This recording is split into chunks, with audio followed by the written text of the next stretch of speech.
আজকে সকাল সকাল গেছিলাম ছোট জায়ের বাপের বাড়িতে। আসলে ওদের বাড়িতে আজকে আমাদের নেমন্তন্ন, যদিও বা মা আর বাবু যাবে না। আর আমার যেহেতু কালকে চলে আসবো, তাই আজকে আমাদেরকে নেমন্তন্ন করেছে। আর এখানে ওদের বাড়ির সামনে থেকে একটা মিষ্টির দোকান থেকে মিষ্টি টিষ্টি নিয়ে আমরা ওদের বাড়িতে গেছি। আর আমার এই কুট্টি মহারাজ কত বড় হয়ে গেছে দেখুন, মিষ্টির প্যাকেট হাতে নিয়ে ওই দিদুরের হাতে দিয়েছে।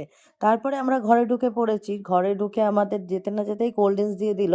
কোল্ড ড্রিঙ্কস খেতে খেতে আমরা এখানে গল্প করছি। তারপর তো আংশু মহারাজের হাতে পাঁপড় পৌঁছে গেল।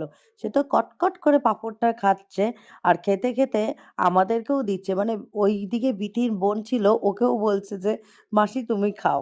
তারপরে আমরা গল্প করতে সবাই করতে সবাই একটুখানি পাঁপড় খেয়ে নিলাম। আর এইদিকে আংশুকে দেখেছেন, সব জায়গায় গিয়ে দুষ্টুমি শুরু। ওখানে জানলার ওপর উঠেছে, দুষ্টুমি করছে, ওর পাপার সঙ্গে টুকিটুকি করছে। যখন সেটা করেও তার শান্ত হলো না, সে তো একদম উঠোনে নেমে পড়েছে। একটা লাঠি নিয়ে কি দৌড় দেখেছেন! কিছুতেই ওকে সামলাতে পারছি না। সে উঠোন থেকে উঠবে না, আর কি দৌড়াদৌড়ি করছে! ঘেমে নে একেকার, কিন্তু তাও ওকে তোলা যাচ্ছে না উঠোন থেকে। ওর বাবা তো নিজেই পর্যন্ত হাঁপিয়ে গেছে। তারপরে ওকে কোনো মতে ঘরে তোলা হলো। আর কাকিমা এর মধ্যেই সমস্ত কিছু খেতে দিয়ে দিল।